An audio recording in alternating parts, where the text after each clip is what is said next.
O sistema respiratório é responsável pela captação de oxigênio do meio ambiente e pela eliminação do gás carbônico produzido pelas células durante o metabolismo. Além das trocas gasosas, ele também participa do olfato e da fala, por meio das pregas vocais localizadas na laringe. Esse sistema é formado por um conjunto de órgãos que atuam de maneira integrada para permitir a ventilação e as trocas gasosas. Ele é dividido em duas partes principais, a zona de condução e a zona respiratória. A zona de condução inclui as fossas nasais, faringe, laringe, traqueia, brônquios, bronquíolos e bronquíolos terminais. Essa região conduz o ar para dentro e para fora dos pulmões, realizando também o aquecimento, a umidificação e a filtragem do ar inspirado. Já a zona respiratória é composta pelos bronquíolos respiratórios, ductos alveolares e alvéolos. Nessa região ocorrem as trocas gasosas, onde o oxigênio é transferido para o sangue e o gás carbônico é removido para ser eliminado do corpo. Além das trocas gasosas, o sistema respiratório possui outras funções essenciais.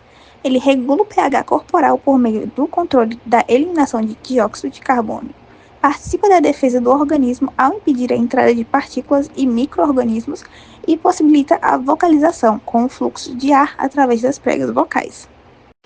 A respiração também contribui para o equilíbrio hídrico e para a termorregulação, permitindo a perda de água e de calor para o ambiente. Dessa forma, o sistema respiratório é fundamental não apenas para as trocas gasosas, mas também para a manutenção do equilíbrio e do bom funcionamento de todo o organismo. A zona de condução é um conjunto de estruturas responsáveis por levar o ar do ambiente até os pulmões. Ela inclui o nariz, faringe, laringe, traqueia, brônquios e bronquíolos, que juntos têm a função de conduzir, aquecer, umidificar e filtrar o ar inspirado. O ar entra pelas narinas ou boca, passa pela faringe, que é compartilhada com o sistema digestório, e segue para a laringe, onde estão as pregas vocais, responsáveis pela produção da voz, e a epiglote, que impede a entrada de alimentos nas vias respiratórias. Depois, o ar segue pela traqueia, um tubo sustentado por anéis de cartilagem em forma de C, que se divide em brônquios e posteriormente em bronquíolos, estruturas menores e flexíveis formadas por músculo liso. À medida que o ar avança, o número de ramificações aumenta e o fluxo fica mais lento, o que ajuda no condicionamento do ar. Esse condicionamento ocorre em 3 etapas: aquecimento, o aquecimento do ar à temperatura do corpo, de modo que a temperatura corporal não mude e os alvéolos não sejam danificados pelo ar frio. A umidificação, onde o ar recebe vapor de água de revestimento mucoso, atingindo 100% de umidade e que mantém os alvéolos úmidos e viáveis. E a filtração. Partículas, poeiras, vírus e bactérias são retidos e eliminados antes que atinjam as regiões mais delicadas do pulmão. A filtração é feita pelo epitélio ciliado e pelo muco presente na traqueia e nos brônquios. As partículas ficam presas no muco, que é levado pelos cílios até a faringe, processo conhecido como movimento mucociliar. Esse muco pode ser expelido ou engolido, e os micro-organismos são destruídos no estômago. Assim, a zona de condução tem papel essencial na proteção e eficiência do sistema respiratório, garantindo que o ar chegue aos alvéolos limpo, úmido e na temperatura ideal para as trocas gasosas. Vou falar sobre a zona respiratória, que é a parte do sistema respiratório responsável por uma das funções mais importantes do corpo, a troca de gases entre o ar e o sangue. Essa zona é formada pelos bronquíolos respiratórios, ductos alveolares, sacos alveolares e principalmente pelos alvéolos pulmonares. Dentro dos pulmões, os brônquios vão se dividir em ramificações cada vez menores até formarem os bronquíolos, que são pequenas passagens de ar com paredes finas e flexíveis. Esses bronquíolos continuam se dividindo até chegarem aos bronquíolos respiratórios, que fazem a transição entre as vias aéreas e a região onde realmente acontece a troca gasosa. Já nos alvéolos, que são pequenas bolsas de ar agrupadas nas extremidades dos brônquios, ocorre a difusão dos gases. O oxigênio passa do ar para o sangue, enquanto o gás carbônico faz o caminho contrário, sendo eliminado durante a respiração. Esses alvéolos são revestidos por duas células principais, as células do tipo 1, que permitem a passagem rápida dos gases, e as células do tipo 2, que produzem o surfactante pulmonar, uma substância essencial para manter os alvéolos abertos e facilitar a respiração. Além disso, os alvéolos eles são cercados por uma densa rede de capilares sanguíneos que ocupam quase todo o espaço entre eles. Essa proximidade entre o sangue e o ar garante que a troca de gases aconteça de forma rápida, eficiente e contínua, mostrando como o sistema respiratório e o circulatório trabalham juntos para manter o nosso corpo com um bom funcionamento. Olá pessoal, eu me chamo Nicolas e vou falar um pouco, de maneira bem rápida e resumida, sobre a mecânica da respiração. Tá? Esse processo ele é composto por dois movimentos básicos, que é a inspiração e a expiração. A inspiração ela consiste na contração do diafragma.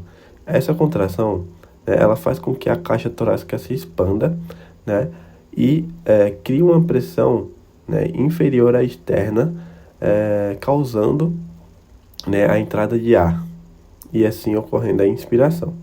A expiração ela é meio que o contrário. O diafragma ele relaxa juntamente com os músculos intercostais, causando a diminuição do volume da cavidade torácica, e essa diminuição causa o aumento da pressão dentro dos pulmões e, por fim, o ar ele é expelido. Tá? Como eu mencionei anteriormente, esses processos eles são causados por alguns músculos que participam dessa mecânica, sendo os principais o diafragma e os músculos intercostais. O diafragma, além dele ter a função de separar a cavidade torácica da cavidade abdominal, ele sofre contração e relaxamento. Isso é basicamente o que causa ali os movimentos de inspiração e expiração. Já os músculos intercostais, eles elevam as costelas, auxiliando durante a inspiração. Além dos músculos, existem também alguns tipos de pressões. Dentre elas, as principais, a pressão atmosférica, intrapulmonar e a intrapleural. A atmosférica é basicamente a pressão do ar ao nosso redor. Ela serve como referência para todas as outras pressões. Ela é medida de acordo com o nível do mar. A pressão intrapulmonar é a pressão dentro dos alvéolos. Ela varia entre positiva e negativa de acordo com cada fase da respiração. E por último, a intrapleural é a pressão da cavidade pleural. Ela é sempre negativa, em questões normais, e é a pressão que impede que o pulmão entre em colapso, por conta da sua característica elástica. A ventilação pulmonar é o processo responsável pela renovação do ar nos alvéolos, permitindo as trocas gasosas entre o ar inspirado e o sangue capilar. E para compreender esse mecanismo, é essencial conhecer os volumes e capacidades pulmonares. Os volumes pulmonares representam a quantidade de ar movimentada durante os diferentes momentos da respiração, sendo o volume corrente o ar inspirado ou expirado em uma respiração normal. O volume de reserva inspiratória, o VRI, corresponde ao ar adicional que pode ser inspirado após uma inspiração normal, enquanto o volume de reserva expiratória, o VRE, é o ar extra que pode ser expirado após uma expiração normal. Já o volume residual, o VR, é o ar que permanece nos pulmões, mesmo após uma expiração máxima, impedindo o colapso alveolar. A soma desses volumes forma as capacidades pulmonares, como a capacidade vital, que é a soma do VC, VRI e VRE. A capacidade pulmonar total, que é a soma do VC, VRI, VRE e VR. A capacidade residual funcional, que é a soma do VRE e VR, e a capacidade inspiratória, que é a soma do VC e VRI. E todas essas medidas são obtidas por meio de espirometria. Também é importante sabermos sobre a ventilação alveolar. Tal essa que se refere à quantidade de ar que realmente chega aos alvéolos e participa das trocas gasosas, pois nem todo o ar inspirado chega a essa região. Parte dele fica retida nas vias condutoras, conhecido como espaço morto anatômico, o EMD. A eficiência de ventilação alveolar é calculado pela forma VA igual VC menos EMD vezes FR. Outro aspecto essencial é a complacência pulmonar, que representa a facilidade com que os pulmões se expandem, em resposta à variação de pressão. Essa característica depende da elasticidade do tecido pulmonar e da tensão superficial alveolar, que tende a colapsar os alvéolos. Para evitar o colapso, os pulmões produzem um surfactante pulmonar. Ele reduz a tensão superficial na interface de ar líquido e estabiliza os alvéolos e facilita sua expansão durante a inspiração, além de diminuir o trabalho respiratório. E por fim, a ventilação é regida por gradiente de pressão. O ar se move das regiões de maior para as de menor pressão, conforme descrito pela lei de Boyle, que indica que a pressão e o volume de um gás são inversamente proporcionais. Agora eu vou falar um pouco para vocês sobre o processo de hematose. Hematose é o nome dado às trocas gasosas que ocorrem nas superfícies respiratórias dos seres vivos. Nos mamíferos, a hematose ocorre nos pulmões, mais especificamente nos alvéolos. Lá nos alvéolos, essa troca ocorre por difusão, sempre de onde há maior pressão para onde tem menor pressão, e isso pode ser explicado na lei de Dalton, onde fala que a pressão total que os gases exercem em um compartimento é igual à soma de todas as pressões parciais dos gases presentes nesse compartimento. Alguns fatores podem alterar a difusão do oxigênio. A área disponível para a troca gasosas é uma delas. Quanto maior a área, maior a difusão do oxigênio para o sangue. A espessura da membrana respiratória também pode alterar a difusão. Essa membrana é formada por uma camada de células alveolares e outra de células endoteliais. Geralmente ela é bem fina e facilita a difusão dos gases. O fluxo sanguíneo nos capilares alveolares também pode alterar, pois a ventilação e o fluxo sanguíneo devem ser compatíveis para que ocorra a difusão eficiente desses gases. Por exemplo, se a ventilação de um alvéolo for baixa, a pressão de oxigênio vai baixar e a de CO2 vai aumentar, dificultando a difusão e o sangue não vai ser oxigenado. Ao chegar nos tecidos, o oxigênio deve soltar a hemoglobina para entrar nas células. Uma vez que o sangue arterial vai distribuindo o oxigênio para as células fazem uma troca gasosa, pegando o oxigênio e distribuindo o CO2, para que seja liberado para fora do corpo. O oxigênio que respiramos chega aos pulmões e a partir daí é transportado pelo sangue, principalmente ligado à hemoglobina. Essa ligação varia conforme a quantidade de oxigênio, o pH e a temperatura. É um fenômeno conhecido como efeito Bohr, que facilita a liberação de oxigênio nos tecidos que mais precisam.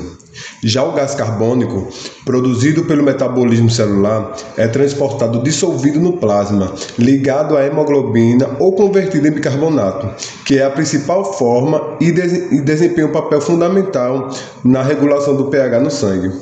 Todo esse processo é controlado automaticamente pelos centros respiratórios localizados na ponte e bulbo, regiões do tronco encefálico que determinam o ritmo e a profundidade da respiração. Eles recebem informações dos quimiorreceptores centrais, sensíveis às variações de CO2 e do pH, e dos quimiorreceptores periféricos, que também detectam queda de oxigênio. Durante o exercício físico, esses sensores ajustam a ventilação para garantir que o corpo receba mais oxigênio e elimine o excesso de CO2, mantendo o equilíbrio interno.